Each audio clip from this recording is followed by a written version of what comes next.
Camping alone always clears my head. There's a strange peace to it, especially when you find a spot nobody else knows about. My favorite place is an old mineshaft I stumbled across a few years ago while hiking. It's tucked away in the hills, far from any trails or roads, and most people wouldn't give it a second glance.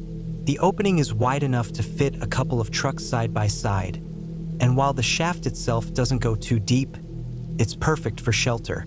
I've camped there several times before without issue. It feels safe, like a little fortress of solitude. The air inside stays cool, even on the hottest summer nights, and it's just remote enough that I've never had to worry about running into anyone else. Until that night. It was late September, a time of year when the days were warm but the nights dipped into a comfortable chill. I'd packed light, a sleeping bag, a small propane stove, and enough food to last the weekend. After hiking up to the shaft, I set up my spot just far enough inside to be hidden from view. My sleeping bag was laid out on a smooth patch of ground, and I had my gear neatly arranged. The flicker of my lantern cast long shadows against the walls, making the place feel even more cavernous. The first night passed without incident. The second night, however, was when everything changed. I was sitting just inside the shaft, eating a quick dinner of instant noodles, when I heard the rumble of an engine in the distance. At first, I didn't think much of it. Sometimes people drove out to the foothills for stargazing or to mess around with their off-road vehicles. But this time, the sound got closer and closer. A pair of headlights appeared, cutting through the darkness. I scrambled to turn off my lantern, plunging the shaft into darkness. I didn't want whoever it was to see me. A few moments later, a beat-up old truck pulled up right to the mouth of the cave. I could hear voices, loud and rowdy, even before the doors opened. A group of college-aged guys spilled out, carrying coolers, folding chairs, and a stack of firewood. They were talking over each other, laughing and shouting like they owned the place. I cursed under my breath. The last thing I wanted was to share my quiet hideaway with a bunch of loud frat boys. They set up a fire right at the entrance, the flames licking up into the night sky. The light spilled into the cave, illuminating my spot in the shadows. Luckily, I was far enough back that they didn't seem to notice me. For the next hour, I sat in silence, listening to them carry on. They blasted music from a speaker, cracked open beers, and told jokes that weren't funny even by drunk college standards. I thought about packing up and moving deeper into the shaft, but the idea of walking further into the dark, uneven ground of the cave wasn't appealing. Eventually, the music died down, and they started telling scary stories. Their voices echoed into the cave as they tried to one-up each other with tales of haunted houses and creepy woods. I couldn't help but roll my eyes. That's when the idea hit me. If they wanted a scary story, I'd give them one they wouldn't forget. I waited until there was a lull in their chatter, then let out a low, guttural moan. It echoed through the cave, bouncing off the walls and amplifying until it sounded like it came from deep within. The fire crackled as their voices faltered. I moaned again, dragging it out longer this time, adding a rasp like someone choking on their last breath. I heard someone mutter something, but I couldn't make out the words. I started banging a rock against the wall, slow at first, then faster and faster, until the sound became erratic and frantic. I threw in a few sharp cries, the kind that sounded like an animal in pain. The fire popped again, and I could hear the scrape of chairs being pushed back. I stopped for a moment, letting the silence stretch, then unleashed a loud, guttural scream. That did it. I heard the guys shouting, their voices high-pitched and panicked. Someone knocked over the cooler, and the sound of bottles and cans scattering echoed through the cave. "Let's go!" One of them yelled, the words finally clear. The next thing I knew, I could hear their truck door slamming, the engine roaring to life, and tires kicking up gravel as they sped away. I waited for a few minutes, just to be sure they were gone. then crept up to the mouth of the cave. Their fire was still burning, casting a warm glow over the scattered remains of their hasty retreat. They'd left their cooler behind, along with a folding chair and a half-empty bag of marshmallows. I smirked, dragging the cooler back inside with me. It was filled with beer and a few sodas, along with some sandwiches and snacks. Not a bad haul for a night's work. I stoked their fire and sat by it, enjoying the quiet once again. The cave felt like mine again, just as it always had been. But as the flames burned lower and the shadows grew deeper, I found myself listening for sounds outside. The night seemed quieter than usual, the crickets and distant howls of coyotes conspicuously absent. A chill ran down my spine. I scared them off, sure, but what if something else had been listening?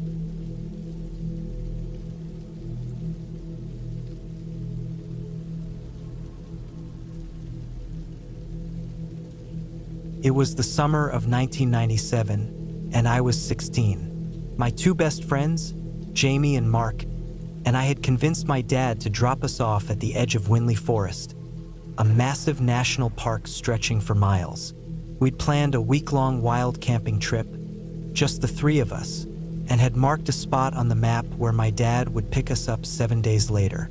There were no mobile phones, no way to communicate if something went wrong. Just us, a paper map, and the gear we'd stuffed into our backpacks. It felt like freedom at the time, though looking back, it was probably closer to recklessness. The first few days were everything we'd hoped for. We set up camp by a small river and spent our time fishing, hiking, and generally goofing around. None of us were great at planning, though, and by day 5, our food was almost gone. We had underestimated just how much 3 teenage boys could eat. The little bit we had left wasn't enough to last another full day, let alone 2. That 5th night, hunger set in hard. Jamie's stomach growled loud enough to make us laugh nervously, but we all knew we were in trouble.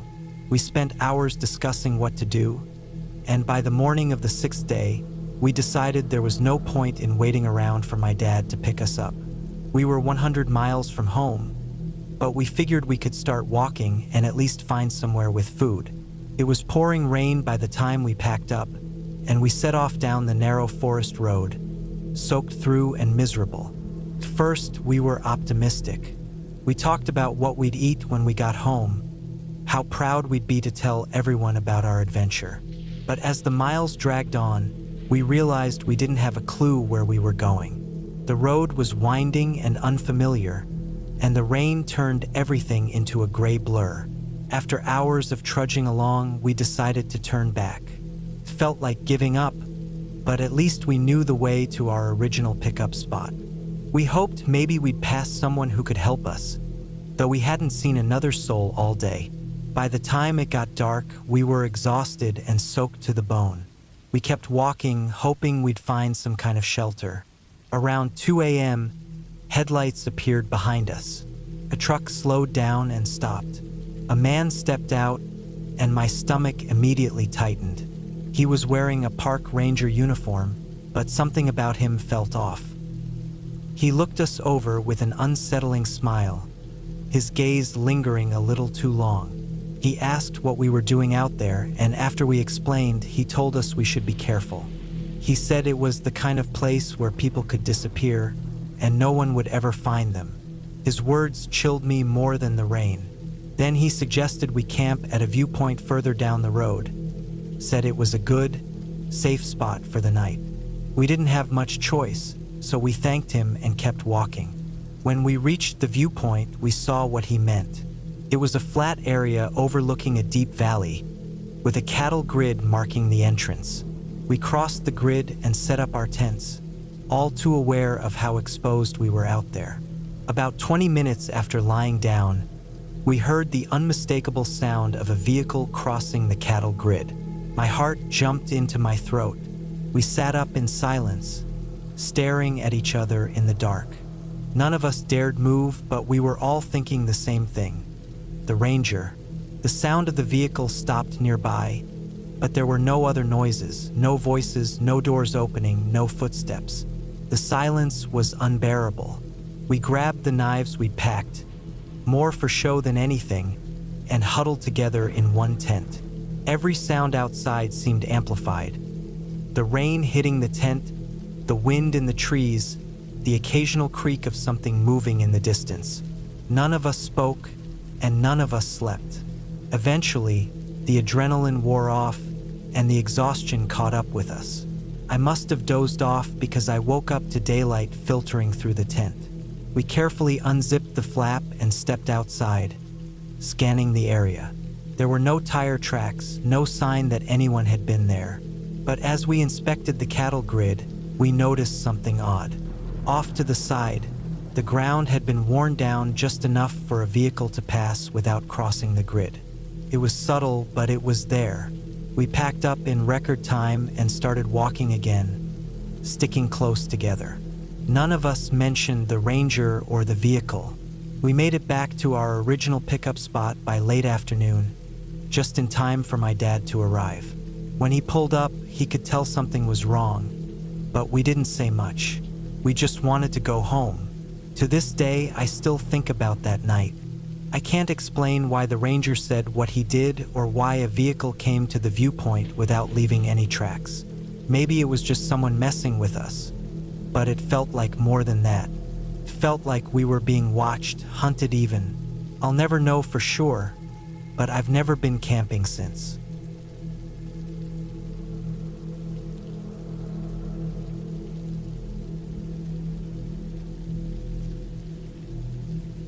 It was 1997, and I was part of my local Boy Scouts troop. I was 13, eager to earn the polar bear patch.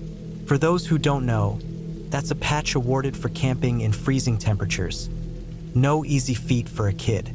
The campsite was deep in the forests of northern Michigan, where the winters are brutal and the nights colder than you can imagine. Our group was about 15 scouts and a handful of leaders. Everyone was pumped, talking about how this was a test of grit and endurance. I shared my two-person tent with a kid named Brian. We weren't close friends, but we got along well enough.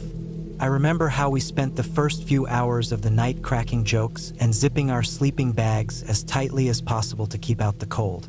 The campsite was nothing fancy, just an open clearing surrounded by tall, skeletal trees. Snow blanketed the ground in uneven patches, crunching underfoot whenever anyone walked. Each tent had been spaced a few feet apart, with a campfire in the middle to keep things lively before bedtime. As the hours passed, the fire died down, and the frigid air became unbearable. By 10 p.m., most of us were already zipped up in our tents, shivering ourselves to sleep. I must have fallen asleep fast because the next thing I remember was waking up to a sharp pinch on my back. My eyes shot open and I froze in place. For a moment, I thought it might have been Brian messing with me, but I realized my back was pressed against the tent wall. Whatever pinched me wasn't inside, it was outside. My mind raced. I tried to rationalize it. Maybe a tree branch or a clump of snow falling. But no, this was deliberate. I could feel individual pinpricks of pain, like tiny claws or teeth nipping at my skin through the fabric. I shifted my body slightly to get away from the tent wall, and the pinching stopped. The silence that followed was almost worse. My heart pounded as I strained to hear anything outside. Footsteps, breathing, movement, but there was nothing. It was too quiet, unnaturally so, like the forest itself was holding its breath. Brian was still asleep, snoring softly. I thought about waking him, but something told me not to make a sound. I stayed still, listening for what felt like hours, but was probably only a few minutes. Then, just as I started convincing myself it was all in my head, I heard a soft crunch of snow right outside the tent. My breath caught. Whatever was out there hadn't left. I stared at the tent wall, hoping to see nothing but the faint outline of trees. Instead, I saw the shadow of something large moving slowly past. It wasn't human, too low to the ground and too fluid in its movements. My brain scrambled for explanations. A dog, a wolf, maybe even a bear. The shadow lingered for a moment, then disappeared. I stayed awake the rest of the night, every muscle in my body tense. When dawn finally broke, I climbed out of the tent to inspect the area. The snow around our tent had been disturbed. There were tracks, but they weren't clear enough to identify. They looked like paw prints, but larger than any coyote or dog I'd ever seen. I pulled up my shirt to check my back. Sure enough, there were small red marks where I'd been pinched. They weren't deep, but the skin had broken in a few spots. It looked like scratches, almost like something had tried to grab me. I didn't say much about it during breakfast. Most of the other scouts were groggy or distracted, and I didn't want to seem scared. Brian didn't even notice what had happened. Later that morning, a group of us decided to explore the woods around the campsite. The scout leaders told us not to go too far, but we were kids, curious and overconfident. I paired up with another scout, Eric, and we wandered deeper into the forest. The trees grew denser, their branches intertwining like a web. The air was colder here, and the snow seemed untouched, almost pristine. After about an hour, we stumbled upon something that stopped us in our tracks. A circular formation of cacti. It was bizarre. Cacti shouldn't even grow in this part of the country, let alone in the middle of winter. The plants were arranged in two semicircles, forming a nearly perfect ring about 10 feet wide. Curiosity got the better of me, and I stepped inside the circle. Eric hesitated, but eventually followed. The ground within the ring was bare. No snow, no vegetation, just dirt. Scattered across the dirt were bones. At first, I thought they were sticks, but a closer look revealed otherwise. There were skulls, some large, some small. The largest looked like it came from a cow, while the smaller ones could have belonged to rabbits or foxes. The bones were gnawed, jagged at the edges, and bleached white. A chill ran down my spine, and it wasn't just the cold. This place felt wrong, like we weren't supposed to be there. The air was heavier, the silence oppressive. I could feel eyes on me, though I saw nothing. Eric must have felt it too, because he grabbed my arm and whispered, "Let's go." Without a word, we turned and ran back the way we came. Every snap of a branch or crunch of snow behind us felt like we were being chased, though neither of us dared to look back. When we finally reached the campsite, we didn't tell anyone what we'd found. I don't know why. Maybe we didn't think they'd believe us, or maybe we just wanted to forget it ever happened. That was my last camping trip. To this day, I don't know what pinched me in the tent or what kind of animal left those bones in the cactus circle. All I know is that something out there, something far from normal, had been watching us that night. And whatever it was, it wanted us to know it was there.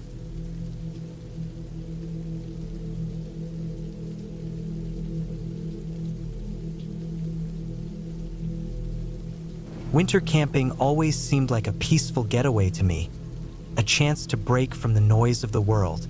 That year, I decided to head to a remote area in the boundary waters of Minnesota. It was late December, and the snow had been relentless for weeks. The thought of spending a few days alone in the frozen wilderness was both exhilarating and a little daunting, but I trusted my skills. I was 28, fit, and had years of experience hiking and camping. I figured this trip would be like the others, calm, reflective, and uneventful. I parked my car at a trailhead that was barely plowed and loaded my sled with supplies. I had my tent, sleeping bag rated for extreme cold, stove, plenty of freeze-dried food, and extra layers. The trek to my planned campsite was about 6 miles. The snow-covered trail was quiet, muffled by the thick layer of white. The trees stood tall and lifeless, their branches heavy with snow. Every step was deliberate as my boots crunched into the packed trail. The temperature hovered around 10 degrees Fahrenheit during the day, dropping to negatives at night. It wasn't the coldest I'd camped in, but it was cold enough to make mistakes deadly. I reminded myself to pace, to stay hydrated, and to keep moving. The first few hours were uneventful, though exhausting. My sled was heavy, and I felt every uphill pull in my legs and back. By the time I reached the spot I had marked on my map, the sun was already dipping low in the sky, casting long shadows over the snowy terrain. I chose a flat spot near a frozen lake to set up camp. The lake was wide and still, the surface smooth except for cracks that spread like spiderwebs. Surrounding it were dense pines, their needles frosted and drooping under the weight of ice. It was beautiful in a way that felt surreal, almost too perfect, like a painting. I pitched my tent quickly, the process slowed by the stiffening cold. By the time I was done, the sky had darkened to deep blue, and stars began to pierce through. That first night was quiet, too quiet, the kind of quiet that makes you hyper-aware of your own breathing, the rustle of your sleeping bag, and the creaks of your body shifting. I was used to solitude, but this felt different. It felt as if the silence was pressing down on me, heavier than the cold. I told myself it was just my mind playing tricks, that I was tired from the long hike. The next morning, I woke to a world even colder than before. The thermometer clipped to my pack read -8 degrees Fahrenheit. I forced myself out of my sleeping bag and into my boots. Every movement was sluggish, like my body didn't want to cooperate. I boiled snow for coffee and ate a quick breakfast before deciding to explore the area. I strapped on my snowshoes and followed a trail that wound around the lake. The snow was deep and untouched, and I felt a sense of accomplishment breaking the trail myself. About a mile from camp, I came across tracks in the snow. At first, I thought they were from a deer or a moose, but as I crouched down to inspect them, my stomach tightened. The tracks were large, wide, and human. They weren't fresh, maybe a day or two old, but they headed toward the same lake I was camped by. I felt a pang of unease. This was supposed to be a remote area, far from any roads or other campsites. The tracks could belong to a hunter or another camper, but why hadn't I seen any signs of them before? I followed the tracks for a while, but they eventually veered off into the woods, disappearing into a thicket. I stood there for a moment, listening. The forest was still. No crunch of snow, no movement in the trees, just the faint whisper of wind. I told myself it didn't matter. People came to places like this to be alone, just like I did. It wasn't unusual to run into signs of others, even if you never saw them. Still, when I returned to camp, I couldn't shake the feeling that I was being watched. I found myself glancing over my shoulder, scanning the tree line. I told myself I was being paranoid. That night, I built a small fire in my stove and stayed in the tent, reading to distract myself. But the silence outside was oppressive. Every snap of a branch or shift of snow made me freeze, my ears straining. I barely slept. On the third day, the wind picked up, howling through the trees and sending waves of snow swirling across the frozen lake. I stayed close to camp, gathering wood and boiling snow for water. Around midday, I noticed something that stopped me cold. Tracks, fresh ones, leading straight toward my tent from the direction of the woods. They were human, no doubt about it. My chest tightened, and my breath caught in my throat. I scanned the area but saw no one. The tracks stopped about 20 feet from my tent and then turned back toward the woods. It was as if someone had been watching me. My mind raced. Who would be out here in this weather in such a remote area? Why would they come so close to my camp without making contact? I thought about leaving, packing up and heading back to the car.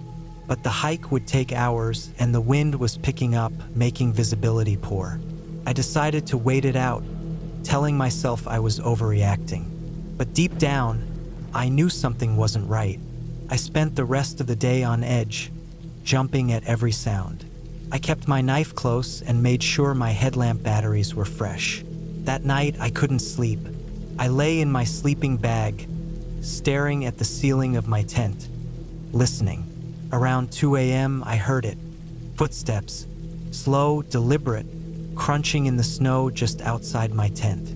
My heart pounded so hard I thought it might burst. I held my breath, straining to hear. The footsteps stopped and then nothing, just the wind.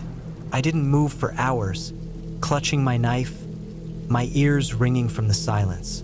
When dawn finally broke, I unzipped the tent and stepped outside. The snow around my tent was disturbed, the tracks circling my campsite. They weren't mine. Whoever it was had been there, watching me, maybe even while I slept. I didn't waste any time. I packed up as quickly as I could, my hands shaking despite the cold. I loaded my sled and started back toward the trailhead, moving as fast as the terrain and my gear would allow. The wind whipped through the trees, and I felt exposed, vulnerable. Every so often, I glanced over my shoulder, half expecting to see someone following me. But the trail was empty. About a mile from the trailhead, I saw them. Fresh tracks in the snow, leading off the trail and into the woods. They weren't mine, and they weren't there when I had hiked in. My stomach dropped, and I pushed myself harder, my legs burning, lungs aching from the cold air. When I finally reached my car, I threw my gear into the trunk and didn't look back. As I drove away, I couldn't shake the image of those tracks circling my tent, of the footsteps in the snow outside in the dead of night. I don't know who it was or what they wanted, but one thing was clear: I wasn't alone out there, and whoever it was, they had no intention of being found.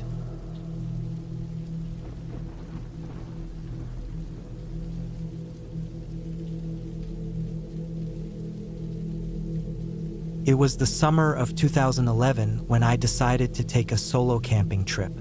I was 28 at the time, working a mundane office job in Dallas, and desperately needed an escape.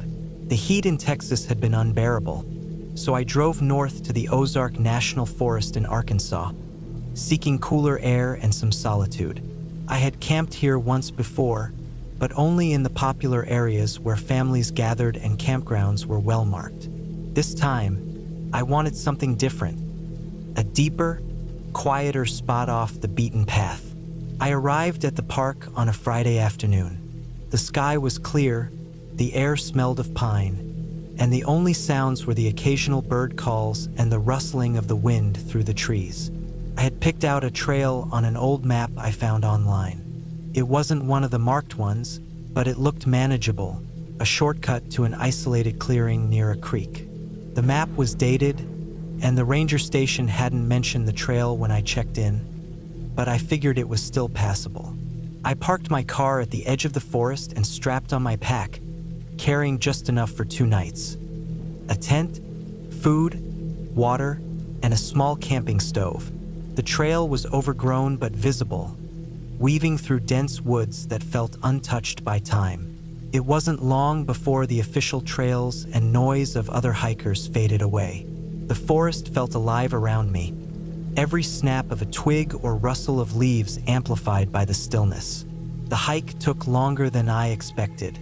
What looked like a 2-hour trek on the map stretched into nearly 4. The trail grew fainter the further I went, and at some point, I wasn't sure if I was following a path at all. I kept moving, figuring the creek would guide me. It wasn't until the sun started to dip below the horizon that I finally found the clearing. It was perfect, just as the map had promised. The creek ran along the edge of the open space, the water sparkling in the fading light. Towering pines encircled the clearing, their branches swaying gently. I set up my tent close to the creek, eager to relax after the long hike. After eating a quick meal, I sat by the water and listened to its steady flow, letting the tension in my body ease. For a moment, it felt like I had found exactly what I was looking for: peace. But as the night deepened, that peace began to shift into something else. The forest around me seemed to grow darker, the shadows stretching longer. The sounds of the creek were joined by others, subtle at first. A faint rustling in the trees, the distant snap of a branch. I told myself it was just the normal noises of the forest. Small animals, maybe a deer. Still, I couldn't shake the feeling that I was being watched. I tried to ignore it and went into my tent. Sleep didn't come easily. Every time I closed my eyes, I'd hear something. A crunch of leaves, the scrape of something against the bark of a tree. Once, I thought I heard footsteps, slow and deliberate, moving just beyond the edge of the clearing. I unzipped the tent and shined my flashlight into the woods, but there was nothing, just the dark shapes of trees and the faint glint of the creek. By the time morning came, I was exhausted. The bright sunlight felt like a relief, chasing away the unease of the night. I chalked it up to my nerves and decided to stay another day, determined to enjoy the solitude. I spent the day exploring the area around the clearing, following the creek upstream for a while. The forest was beautiful in the daylight, but I couldn't shake the feeling that I wasn't alone.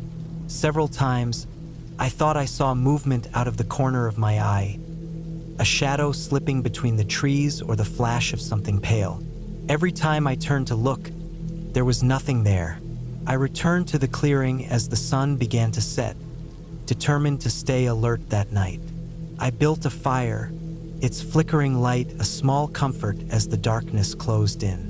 The noises started earlier this time, just as the last light faded.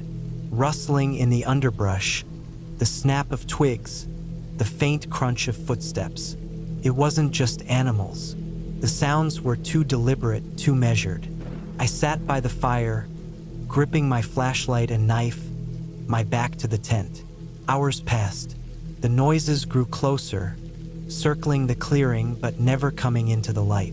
I tried to convince myself it was all in my head, but deep down, I knew it wasn't. Something or someone was out there. At some point, the fire began to die down, the wood burning into glowing embers. I hesitated to leave its warmth and light, but I needed more fuel. Taking a deep breath, I stepped into the edge of the woods to gather some branches. The forest felt suffocatingly quiet now, the usual sounds of insects and night birds absent. I hurried back to the fire, my arms full of wood, and froze. There, at the edge of the clearing, just beyond the dying firelight, was a figure. It was tall and thin, its pale face just visible in the shadows. It didn't move, didn't make a sound. It just stood there, watching me. My heart was pounding so hard I could barely think. I dropped the wood and scrambled back toward the tent, grabbing my flashlight and shining it toward the figure. The beam cut through the darkness, but there was nothing there. The spot where it had been was empty, the underbrush undisturbed. I didn't sleep that night. I stayed by the fire, feeding it until the first light of dawn. As soon as the sun rose, I packed up my gear and started back the way I came. The trail was even harder to follow now, and more than once, I found myself going in circles. It was as if the forest itself was trying to keep me there. By the time I reached the edge of the woods, the sun was already sinking low again. When I finally stumbled back to my car, I was too exhausted to feel relief.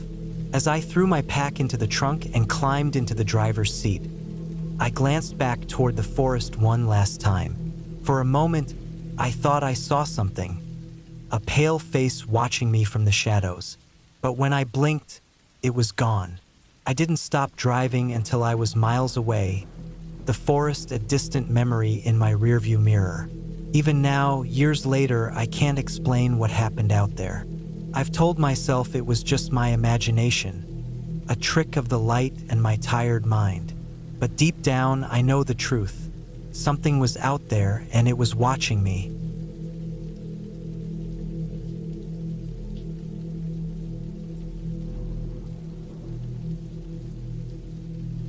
I don't know what I was thinking when I agreed to go camping with my boss.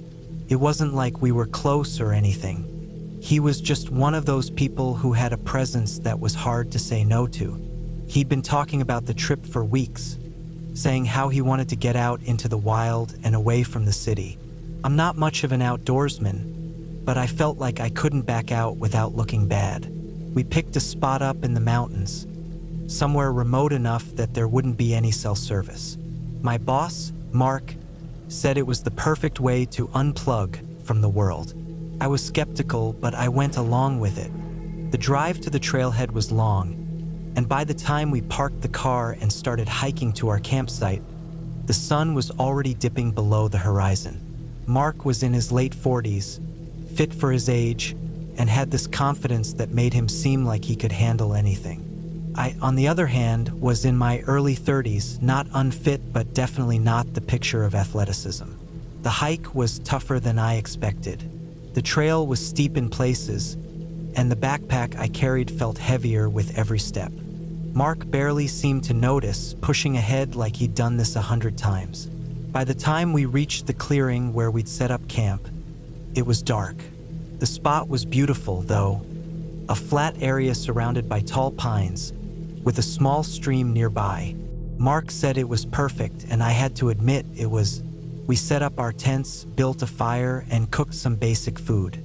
The stars were out in full force, and the air was cool and crisp. The first night was uneventful, and I started to think this trip might not be so bad. We spent the next day exploring the area, following trails that Mark seemed to know well. He told me he'd been coming to this spot for years, long before he became my boss. That explained his confidence in navigating the area, even without a map. That night, as we sat around the fire, I started to feel uneasy. It was one of those feelings you can't really explain, like you're being watched. I told myself it was just the isolation getting to me. After all, we were miles from anyone else. I didn't say anything to Mark, not wanting to seem paranoid. We turned in for the night, and that's when things started to get weird. I woke up in the middle of the night to a sound outside my tent. It wasn't loud, just a faint rustling, but it was enough to make me freeze. My mind raced through possibilities. An animal, the wind, maybe Mark moving around. I stayed still, barely breathing, listening. The sound came again, closer this time. I unzipped my tent as quietly as I could and peeked out. The fire had died down to glowing embers, casting just enough light to see the immediate area. Mark's tent was zipped up tight, and there was no sign of movement. I scanned the tree line, my eyes struggling to adjust to the darkness. That's when I saw it, a faint outline of something moving between the trees.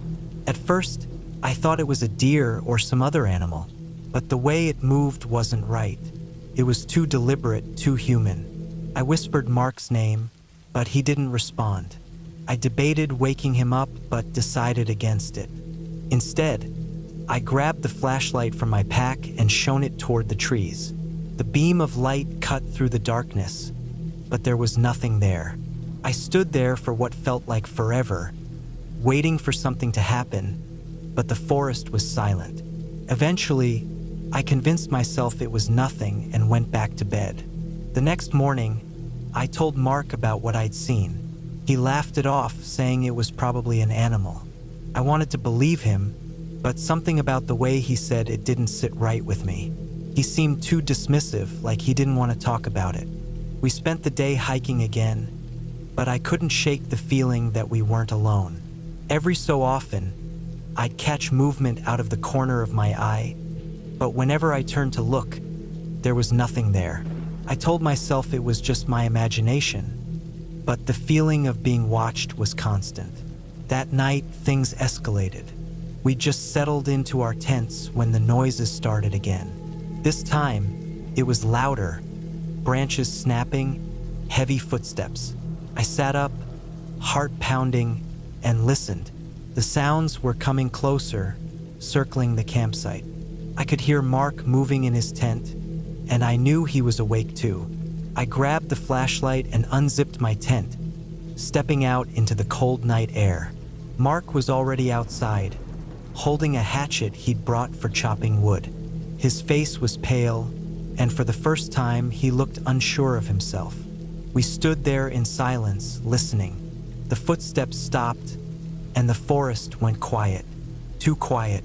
No insects, no rustling leaves, nothing. It was like the whole world was holding its breath.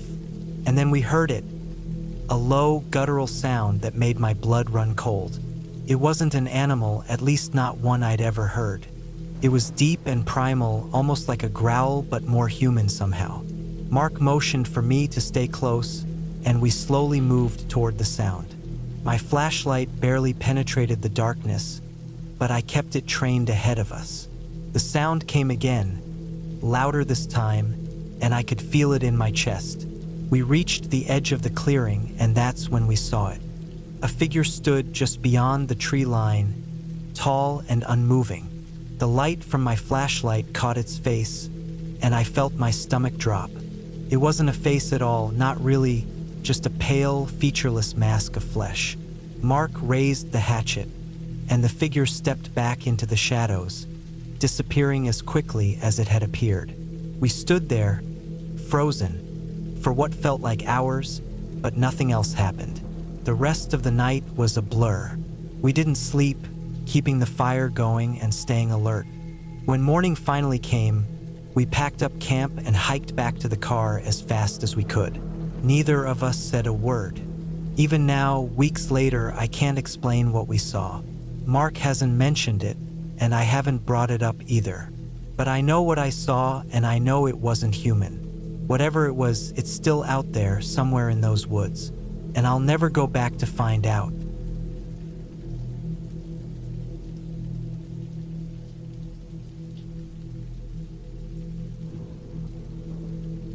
I was 29 when I decided to take a break from my hectic city life and head out into the wilderness for a weekend. It was late October of 2017, and I needed the solitude. My life had become a blur of deadlines and commutes, and I craved the quiet hum of nature. I planned a solo camping trip to the outskirts of the Sawtooth National Forest in Idaho. It wasn't far from Boise, where I lived, but far enough to feel like I'd stepped into a different world. I packed light but made sure I had all the essentials. A tent, sleeping bag, enough food and water for 3 days, a portable stove, a knife, a flashlight, and a first aid kit. I even brought along a small emergency radio. My plan was simple: find a secluded spot, set up camp, and spend the weekend hiking and reading. No distractions, no interruptions. The drive took about 4 hours. By the time I reached the forest, the sun was already starting to dip below the horizon. The air was crisp, and the trees stood tall and silent, their branches swaying slightly in the breeze. I parked my car at a trailhead, double-checked my gear, and set off on foot. I wanted to get at least a mile or two away from the main path before setting up camp. The first hour of hiking was peaceful. The forest was alive with the sounds of birds and the occasional rustle of small animals in the underbrush. The ground was soft underfoot, covered in a thick layer of fallen leaves. I found a spot near a small clearing, surrounded by dense trees. It was perfect, quiet, remote, and hidden from the main trail. I pitched my tent, started a small fire, and cooked a quick meal. As night fell, the forest transformed. The chirping birds were replaced by the distant hoots of owls and the rustling of leaves in the wind. I crawled into my tent, zipped up my sleeping bag, and fell asleep to the soothing sounds of nature. I woke up around 2 a.m. to the sound of footsteps. At first, I thought it might be a deer or some other animal, but the steps were too deliberate, too heavy. My heart started pounding as I lay there, straining to hear.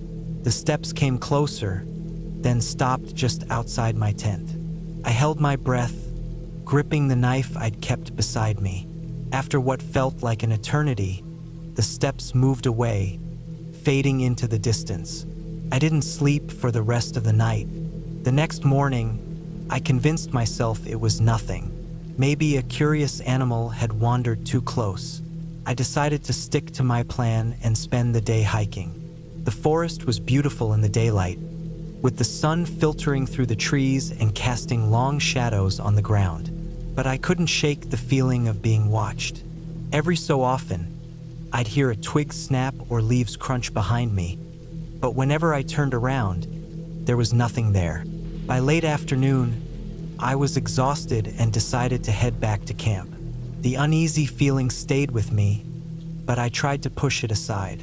I cooked another quick meal and sat by the fire, trying to enjoy the quiet. The sun dipped below the horizon, and the forest grew dark once again. I double-checked my tent, making sure everything was secure, and crawled inside. Around midnight, I woke up to a strange noise. It wasn't footsteps this time. It was more like a faint scratching sound. It was coming from the direction of my fire pit.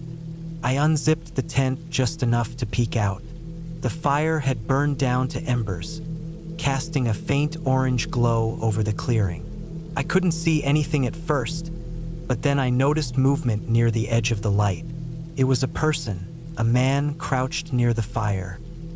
He was dressed in dark clothes, and his face was partially obscured by a hood. He was holding something in his hand, poking at the remains of the fire.